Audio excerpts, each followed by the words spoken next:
Hola amantes del terror, repasemos algunos reportes que nos han enviado. Hola, me llamo Carlos y les voy a contar lo que me pasó durante mi tercer mes como operador nocturno en el metro de la ciudad. Trabajo en el turno de 2 a 6 de la madrugada, cuando solo el personal de mantenimiento y limpieza recorría las líneas vacías. En aquel entonces, todavía creía conocer todas las normas del metro, pero pronto descubriría que algunas tradiciones nunca estaban escritas en ningún manual. Eran exactamente las 3:47 de la mañana cuando oí el primer sonido extraño. Estaba inspeccionando la línea 2, caminando por el andén de la terminal, cuando un estruendo metálico resonó en el último vagón estacionado. El sonido era inconfundible, monedas cayendo al suelo metálico, una tras otra, a intervalos regulares. Tomé mi linterna y me acerqué lentamente, asegurándome de que no hubiera nadie rezagado escondido en los asientos. El vagón estaba completamente vacío. Las luces interiores parpadeaban tenues, proyectando sombras danzantes sobre los asientos de plástico azul. Sin embargo, el tintineo de las monedas continuaba, proveniente de algún lugar indeterminado dentro del espacio cerrado. Subí los 3 escalones metálicos y entré, mi aliento formaba pequeñas nubes en el aire fresco y subterráneo de la mañana. Fue en ese momento que encontré a Raúl, el veterano del equipo de limpieza, de pie al otro lado del vagón. Sostenía una fregona en sus manos temblorosas y me miraba con una expresión seria que nunca antes había visto en sus ojos, normalmente tranquilos. Raúl llevaba 22 años trabajando allí y conocía cada centímetro de esos oscuros túneles como la palma de su mano arrugada. Muchacho, dijo, acercándose con paso cauteloso, nunca dejes monedas sin vigilancia en el último vagón después de las 3 de la mañana. El guardián te cobrará por cualquier cosa que no se ofrezca debidamente. Sus palabras salieron como un susurro áspero, cargado de una seriedad que me hizo tragar saliva. Raúl nunca hablaba de supersticiones ni leyendas, era un hombre práctico, directo en sus observaciones cotidianas. Le pregunté qué quería decir con eso, pero Raúl negó con la cabeza y señaló un pequeño letrero descolorido pegado en la pared interior del vagón. Era un aviso que nunca antes había visto, escrito en letras pequeñas y casi ilegibles: las contribuciones voluntarias deben depositarse correctamente. La gerencia no se hace responsable de los artículos que se dejen desatendidos fuera del horario habitual. Eso no es asunto de la administración, murmuró Raúl, guardando el trapeador en su carrito. Apareció una noche, hace unos 15 años. Nadie sabe quién lo puso ahí, pero desde entonces, cualquiera que deje monedas olvidadas en el último vagón ha tenido problemas. Hizo una pausa, miró a su alrededor con nerviosismo y continuó: al guardián no le gustan las ofertas incompletas. Prefiere que las cosas se hagan bien. En ese momento, el tintineo de las monedas cesó de golpe, como si alguien hubiera tapado un tarro lleno de ellas. El silencio que siguió fue denso, casi palpable, interrumpido solo por el lejano zumbido de los ventiladores. Raúl agarró su carrito y caminó rápidamente hacia la salida, pero antes de bajarse, se volvió hacia mí. Si vuelves a oír caer las monedas, dijo, no entres solo al coche. Y si lo haces, deja algunas en el suelo antes de irte. El guardián agradece la cortesía de quienes respetan las tradiciones no escritas de este lugar. Con esas palabras, Raúl desapareció en la oscuridad del túnel, dejando solo el eco de sus botas golpeando el hormigón húmedo. Me quedé solo en el vagón, intentando procesar lo que acababa de oír. La temperatura parecía haber bajado unos grados y sentía un ligero hormigueo en las yemas de los dedos. Decidí irme y continuar mi ronda, pero al acercarme a la puerta principal, volví a oír el sonido metálico. Una moneda, luego otra, cayendo detrás de mí. Me giré rápidamente, iluminando cada rincón del coche con mi linterna. No había nadie ni nada que pudiera explicar ese sonido persistente. Las monedas simplemente aparecieron en el suelo, como si cayeran de bolsillos invisibles. 3 monedas de 25 centavos, brillando a la luz amarillenta de mi linterna, dispuestas en una línea perfecta entre 2 asientos. Fue entonces cuando sentí la primera señal verdaderamente inquietante. El pomo de la puerta por el que había entrado estaba helado, tan frío que mi piel casi se pegaba al metal al intentar girarlo. No era el frío habitual del amanecer subterráneo, era algo diferente, una frialdad que parecía provenir del propio metal, como si se hubiera enfriado a una temperatura muy superior al ambiente. Probé la segunda puerta, luego la tercera.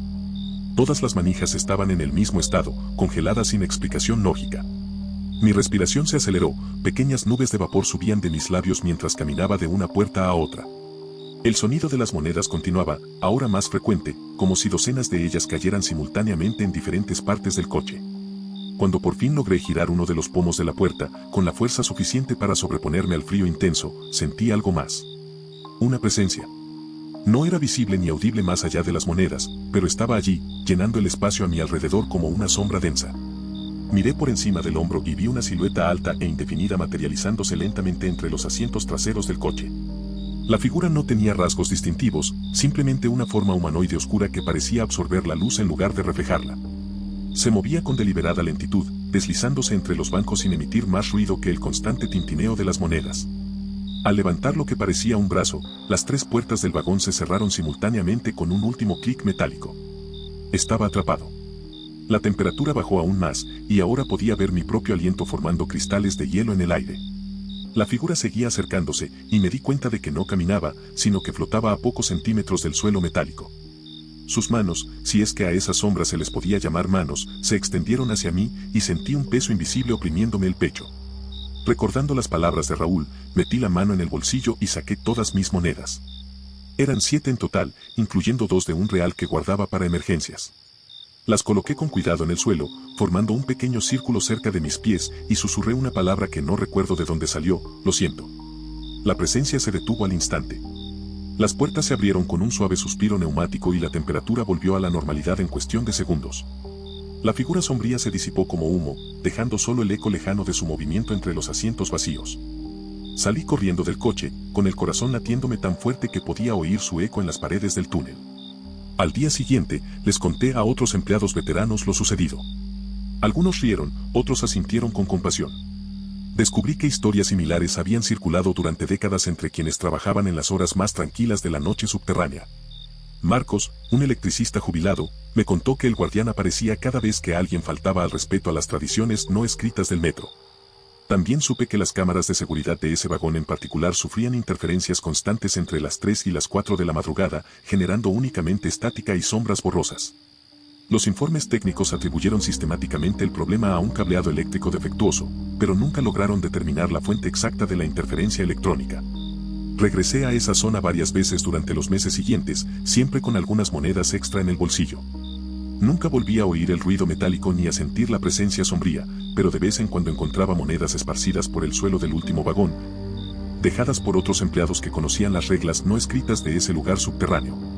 Hoy, 6 años después, sigo trabajando en el turno de noche. Siempre llevo monedas extra y dejo algunas en el último vagón al terminar mi ronda. Quizás sea solo coincidencia, pero desde que empecé a trabajar en esto, nunca he tenido problemas con equipos rotos, accidentes laborales ni situaciones peligrosas durante mis turnos de noche en el subterráneo. Algunos colegas dicen que fue simplemente un problema temporal de ventilación lo que provocó la bajada de temperatura, o que las monedas caían de algún compartimento mal sellado en el techo del vagón. Otros creen que el guardián existe realmente, protegiendo a quienes respetan las antiguas y misteriosas tradiciones que rigen los oscuros túneles de la ciudad. Prefiero no arriesgarme a descubrir cuál de las 2 versiones es la correcta, así que sigo dejando mis monedas en el último vagón cada amanecer. Como una pequeña ofrenda a las sombras que habitan los rincones más tranquilos del inframundo. Antes de pasar a la siguiente historia, suscríbete a nuestro canal. Seguimos. Hola, me llamo Adriana y les voy a contar lo que me pasó durante un viaje nocturno en la línea 2 del metro hace unos 8 meses. Trabajo como enfermera en el Hospital Central y a menudo tengo que volver a casa después de medianoche, cuando terminan los turnos de noche. En aquel entonces, aún no conocía todas las normas no escritas que rigen el transporte público durante las horas más tranquilas de la noche urbana. Eran exactamente 15 minutos después de la medianoche cuando entré en el vagón casi vacío de la Estación República. Solo viajaban otras 3 personas conmigo, todas sentadas en las primeras filas, absortas en sus pensamientos o con la mirada fija en la pantalla de sus celulares. El tren seguía su ruta habitual por los oscuros túneles, meciéndose suavemente sobre las vías desgastadas por el tiempo y el uso constante a lo largo de los años. Tras 2 estaciones, estaba completamente solo en el vagón.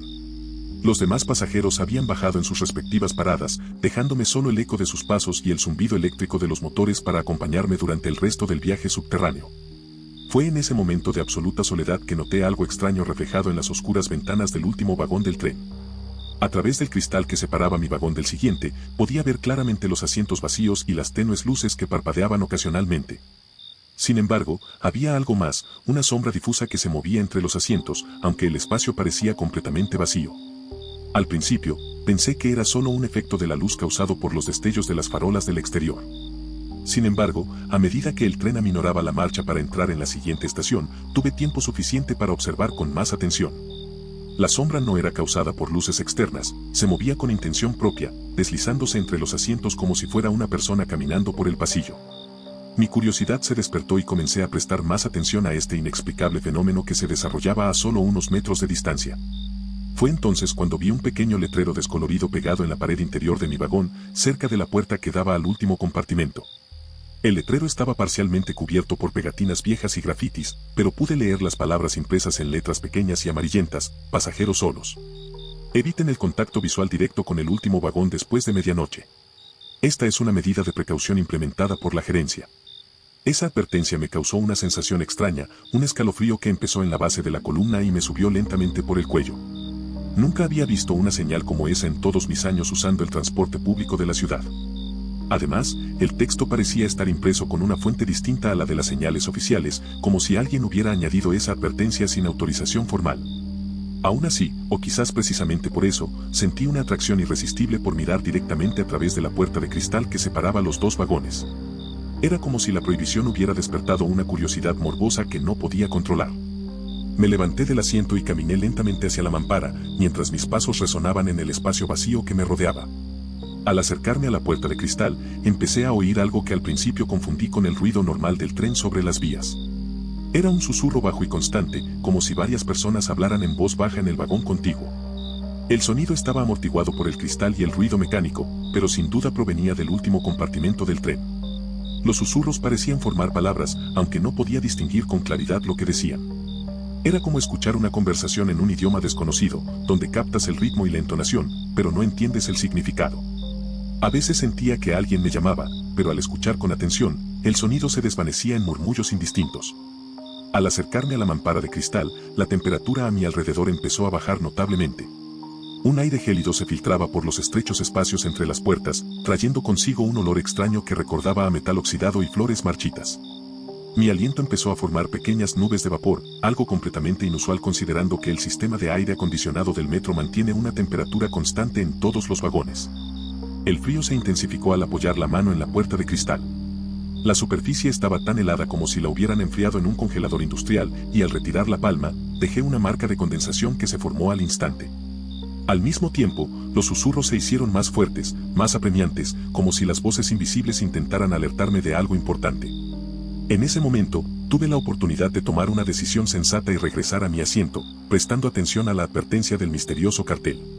Sin embargo, la curiosidad venció a la prudencia y decidí mirar directamente a través del cristal hacia el último vagón. Lo que vi en esos pocos segundos permanece grabado en mi memoria hasta el día de hoy, 8 meses después.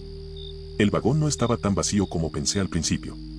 Docenas de rostros pálidos se apretaban contra las ventanas interiores, mirándome fijamente con ojos abiertos y expresiones de silenciosa desesperación. Eran hombres, mujeres, niños y ancianos, todos con ropa de diferentes épocas, desde uniformes antiguos hasta vestidos que parecían de décadas de antigüedad. Sus labios se movían constantemente, produciendo los susurros que había oído. Lo más inquietante era que todos parecían intentar advertirme sobre algo, gesticulando frenéticamente y señalando en diferentes direcciones. Algunos golpeaban las ventanas con las palmas, emitiendo sonidos apagados que se mezclaban con el constante susurro. Era como si estuvieran atrapados en ese espacio, intentando comunicar un mensaje urgente. Cuando nuestras miradas se cruzaron, todos los rostros se volvieron hacia mí a la vez. Sus expresiones cambiaron de desesperación a algo que parecía reconocerme, como si me conocieran de algún lugar que no recordaba. Algunos empezaron a sonreír, pero eran sonrisas tristes y melancólicas, llenas de una profunda nostalgia que me dejó con un vacío en el pecho. En ese preciso instante, el tren se detuvo bruscamente entre dos estaciones. Las luces de mi vagón parpadearon varias veces antes de estabilizarse, y el sistema de ventilación emitió un ruido extraño que nunca antes había oído. El silencio que siguió fue absoluto, interrumpido solo por los susurros del último vagón, que ahora parecían más fuertes y desesperados que antes. Intenté alejarme de la puerta de cristal, pero no podía mover los pies. Era como si estuvieran pegados al suelo metálico, sujetos por una fuerza invisible que me inmovilizaba. Los rostros pálidos seguían observándome, y algunos empezaron a presionar con más fuerza el cristal, como si intentaran abrirse paso para alcanzarme. Fue entonces cuando noté que el letrero de advertencia había cambiado. El texto era diferente, escrito con una fuente más moderna y con pintura fresca que aún parecía estar secándose. Cualquiera que mire directamente pasa a formar parte de la colección. La administración no se hace responsable de los viajeros que ignoren las instrucciones básicas de seguridad para la línea nocturna. El pánico me invadió al darme cuenta de que había cometido exactamente el error que el letrero original me advertía. Cerré los ojos con fuerza y comencé a recitar una oración que mi abuela me había enseñado de niña. Algo sobre la protección contra los espíritus perdidos y las almas atormentadas que vagan por los rincones oscuros de la ciudad. Cuando volví a abrir los ojos, el tren había reanudado su marcha normal. Las luces funcionaban a la perfección, la temperatura era agradable y ya no se oían susurros en el último vagón. Pude moverme con libertad y volví a mi asiento, donde permanecí hasta llegar a mi estación de destino, evitando mirar hacia la mampara de cristal. A la mañana siguiente, les conté a algunos colegas del hospital lo sucedido. La mayoría se rieron de mi historia, atribuyéndolo al cansancio de los turnos de noche y al estrés de trabajar en urgencias.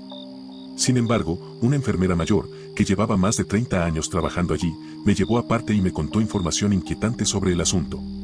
Me contó que varias personas habían desaparecido a lo largo de los años mientras viajaban solas en el último tren de la noche. Los casos siempre se presentaban como fugas voluntarias o cambios repentinos de ciudad, pero nunca se encontraron cuerpos ni se encontraron pistas concretas sobre su paradero. Además, empleados veteranos del metro hablaron de avistamientos de figuras espectrales en los vagones vacíos durante la madrugada. También descubrí que las cámaras de seguridad del último vagón de la línea 2 fallaban repetidamente entre la medianoche y las 2 de la madrugada, produciendo imágenes distorsionadas y llenas de interferencias. Los técnicos de mantenimiento nunca lograron identificar la causa del problema, y cada vez que reemplazaban el equipo, los problemas reaparecían a los pocos días. Desde esa noche, cambié mi horario de trabajo para evitar viajar sola en el último tren. Cuando no tengo más remedio que tomar el metro después de medianoche, siempre me siento en los asientos delanteros del primer vagón, de espaldas al resto del tren. Y uso auriculares para aislarme del ruido de los compartimentos de atrás. También empecé a prestar atención a las señales de advertencia repartidas por el sistema de transporte público. Descubrí que hay docenas de ellas, discretamente colocadas en lugares discretos, advirtiendo sobre comportamientos específicos que deben evitarse durante la noche. Es como si existieran normas paralelas y no oficiales que rijan el funcionamiento del metro durante sus horas de menor tráfico. Algunos conocidos afirman que todo fue una alucinación causada por el agotamiento y el estrés del trabajo nocturno, una explicación perfectamente racional para una experiencia que desafía la lógica. Otros creen que en realidad hay pasajeros espectrales atrapados en los vagones del tren, las almas de quienes murieron en el transporte público durante décadas y nunca encontraron descanso. Prefiero no descubrir cuál de estas dos versiones es la verdadera, así que sigo evitando mirar directamente al último vagón del tren cada vez que viajo solo después de medianoche, manteniendo mi atención centrada en cualquier cosa que no sean esas ventanas oscuras que reflejan más de lo debido durante los silenciosos viajes por la ciudad subterránea. Antes de pasar a la siguiente historia, suscríbete a nuestro canal. Seguimos. Hola, me llamo Laura y les contaré lo que me pasó durante una patrulla de seguridad la madrugada de un martes del mes pasado. He trabajado como supervisora de seguridad del metro durante 6 años, y parte de mis responsabilidades incluye inspeccionar las estaciones fuera de servicio para asegurarme de que no haya intrusos, daños estructurales ni actividad irregular durante las horas de cierre del transporte público. Eran exactamente las 4:15 de la mañana cuando llegué a la entrada de la estación San Martín, que llevaba más de 20 años cerrada al funcionamiento regular debido a problemas estructurales que la administración municipal nunca resolvió por completo. La estación permanece intacta, con todas sus instalaciones conservadas, pero solo se utiliza para la capacitación del personal y el mantenimiento ocasional de los equipos almacenados en el subsuelo. Bajé por las escaleras metálicas que conducían a la plataforma principal, con mi linterna atravesando la densa oscuridad que envolvía el espacio abandonado. El aire estaba cargado de humedad y polvo acumulado, creando una atmósfera pesada que siempre me incomodaba durante estas inspecciones solitarias. Los azulejos de la pared aún conservaban sus colores originales, pero estaban cubiertos por una fina capa de moho y suciedad. Fue en este espacio silencioso y olvidado donde oí por primera vez una voz familiar que resonaba por las galerías vacías. Alguien me llamaba con claridad, pronunciando cada sílaba con una familiaridad que me detuvo en seco. La voz provenía de las vías abandonadas, donde solo la oscuridad y la sombra se extendían más allá del alcance de mi potente linterna. Laura, Laura, repitió la voz con una entonación que reconocía a la perfección. Era la voz de mi hermana menor, Camila, que llevaba 3 años viviendo en otra ciudad y seguramente estaba durmiendo en casa en ese preciso momento. Sin embargo, el parecido era tan perfecto que por unos segundos consideré la absurda posibilidad de que ella estuviera allí, perdida en esos oscuros túneles. Antes de responder instintivamente a la llamada familiar, recordé una regla específica que había leído en el manual de operaciones durante mi entrenamiento inicial. Era una instrucción extraña, ubicada en la página 47, entre los procedimientos técnicos para el mantenimiento de ascensores y los protocolos de emergencia, en estaciones desactivadas. Nunca responda a llamadas nominales. El guardián pone a prueba la disciplina de los vivos. Esa regla siempre me había parecido más una superstición de empleados veteranos que una instrucción oficial de la empresa. Sin embargo, la situación actual me hizo reconsiderar la seriedad de esa advertencia. Decidí guardar silencio y continuar mi inspección, intentando ignorar la voz que me llamaba con cada vez más insistencia. Mientras caminaba por el andén, examinando los bancos cuidadosamente alineados y los paneles informativos plastificados, la voz empezó a cambiar sutilmente. Al principio, mantenía el tono familiar de mi hermana, pero poco a poco fue adquiriendo características diferentes. A veces sonaba como mi madre, otras como la de compañeros de trabajo o amigos cercanos. Era como si algo estuviera probando diferentes enfoques para conseguir mi respuesta. Lo más inquietante fue que la voz conocía detalles íntimos de mi vida, mencionando conversaciones recientes y eventos personales que solo conocían personas muy cercanas. Laura, ¿recuerdas la conversación que tuvimos sobre cambiar de trabajo? O, Laura, necesito contarte lo que pasó en la fiesta de Joao. Eran frases específicas que habían sido dichas por personas reales en contextos reales. Fue entonces cuando empecé a oír el segundo fenómeno inexplicable. Mi propia voz respondía a las llamadas, pero la respuesta no salía de mi boca. Era como si un eco distorsionado de mis palabras se propagara por los túneles, una versión ligeramente alterada de mi propia voz diciendo cosas que no decía. «Estoy aquí, ¿dónde estás?», respondió mi voz fantasma. La sensación era profundamente inquietante, como escuchar una grabación de ti mismo reproducida con una frecuencia ligeramente alterada. Las palabras eran mías, pero el tono y la cadencia eran ligeramente distintos, creando una versión distorsionada de mi identidad vocal. Era como si algo intentara imitar mi voz basándose en grabaciones imperfectas o recuerdos fragmentados. Durante esta extraña experiencia auditiva, noté que las viejas validadoras de billetes, que deberían haber estado completamente apagadas durante décadas, comenzaron a activarse espontáneamente. Las pequeñas pantallas amarillentas parpadeaban con una luz tenue, mostrando números y símbolos que no correspondían a ningún código del sistema actual. Algunas validadoras emitían pitidos irregulares, como si estuvieran procesando billetes invisibles. Lo más extraño fue que aparecieron billetes físicos, amarillentos por el paso del tiempo y con bordes quebradizos, en las bandejas de salida de las validadoras. Eran billetes antiguos, con los logotipos de la compañía, retirados hacía más de 15 años. Las fechas impresas en los billetes correspondían a días aleatorios de décadas pasadas, como si el sistema procesara transacciones fantasma de pasajeros perdidos hace mucho tiempo. Recogí con cuidado uno de los billetes, con el guante protector que siempre llevo en las inspecciones. El papel estaba húmedo y suave, como recién impreso, pero la fecha impresa tenía 19 años. El billete tenía la estación San Martín como origen, pero el destino era una estación que nunca existió en el metro de la ciudad.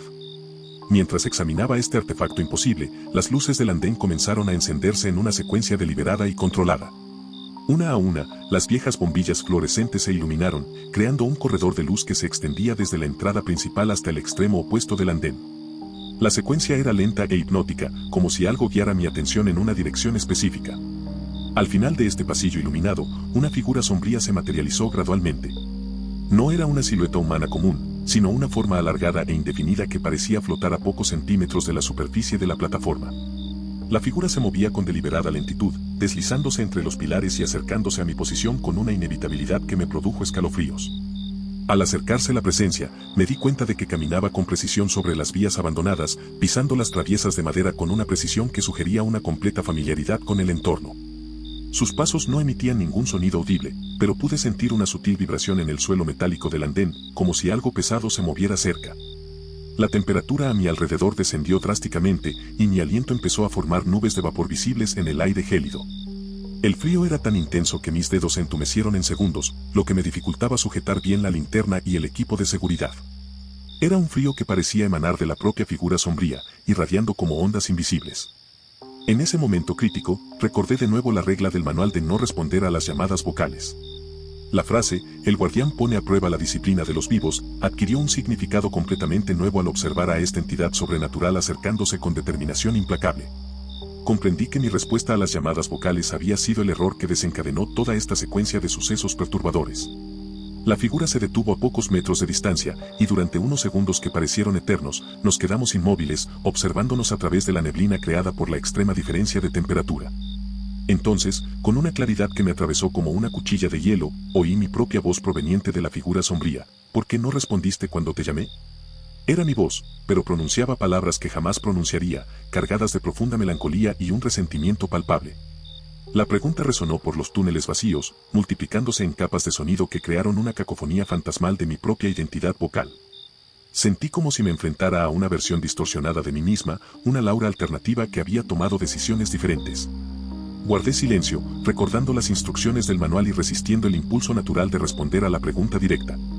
La figura esperó unos minutos, oscilando ligeramente como si estuviera hecha de humo espeso. Al darse cuenta de que no iba a responder, comenzó a disolverse gradualmente, desapareciendo como la niebla rosada por los primeros rayos del sol de la mañana. Las luces del andén se apagaron en orden inverso al de su encendido, creando una secuencia de despedida que me sumergió de nuevo en la oscuridad familiar. Los validadores dejaron de funcionar de repente, sus pantallas se apagaron con un último y largo pitido. El frío intenso se disipó rápidamente y la temperatura volvió a la temperatura subterránea normal antes del amanecer. Recogí todos los billetes antiguos que habían aparecido en las validadoras y los guardé cuidadosamente en bolsas de plástico para analizarlos posteriormente. Había 12 billetes en total, todos con fechas y destinos diferentes que no correspondían a las estaciones reales del sistema. Algunos tenían sellos de validación con horas imposibles, como 25 horas y 30 minutos o 14:75. Completé el resto de mi inspección en absoluto silencio, evitando cualquier ruido que pudiera llamar la atención de la entidad con la que me había encontrado de nuevo. Documenté cuidadosamente todas las anomalías observadas en el equipo y la infraestructura, pero mantuve los aspectos sobrenaturales de la experiencia fuera del informe oficial a mis superiores. Al día siguiente, hablé discretamente con empleados veteranos sobre lo sucedido. Descubrí que durante décadas se habían reportado experiencias similares de personas que trabajaban solas en estaciones desmanteladas durante la madrugada. Siempre implicaban llamadas superficiales, voces familiares y apariciones de una figura sombría que ponía a prueba la disciplina de quienes se atrevían a responder a la llamada fantasmal. También me enteré de que la regla de no responder a los insultos se había añadido al manual después de una serie de desapariciones inexplicables de empleados durante la década de 1990. Las personas que trabajaban solas en el turno de noche simplemente desaparecían sin dejar rastro, y las únicas pistas eran los informes de colegas que habían oído voces conocidas insultando en estaciones abandonadas. Los billetes antiguos que recogí fueron analizados informalmente por un técnico jubilado que trabajó para la empresa durante los primeros años del metro. Confirmó que el diseño y la tipografía coincidían con los billetes utilizados hace 2 décadas, pero el papel presentaba características químicas incompatibles con los materiales de esa época. Era como si fueran reproducciones perfectas hechas con tecnología moderna. Desde aquella noche en la estación San Martín, nunca he trabajado solo en las inspecciones de estaciones desmanteladas. Siempre le pido a un compañero que me acompañe, incluso si eso implica costos operativos adicionales para la empresa. También llevo una copia impresa de la página 47 del Manual de Operaciones, donde se destaca la regla sobre la lista de personal, como recordatorio constante de la importancia de seguir protocolos que puedan parecer supersticiosos. Algunos creen que las llamadas eran simplemente ecos acústicos distorsionados de conversaciones lejanas, amplificados por la peculiar arquitectura de los túneles subterráneos. Una explicación perfectamente racional para fenómenos que desafían la lógica. Otros creen que el guardián existe de verdad, poniendo a prueba constantemente la disciplina de quienes trabajan en los espacios olvidados de la ciudad, castigando a los curiosos y protegiendo a quienes respetan las antiguas y misteriosas reglas que rigen los túneles abandonados. Prefiero mantener la disciplina y no volver a descubrir cuál de las dos versiones es la verdadera, así que sigo estrictamente la regla de la página 47. Guardando siempre silencio cuando oigo voces familiares que me llaman en los rincones más oscuros y olvidados del submundo de nuestra ciudad.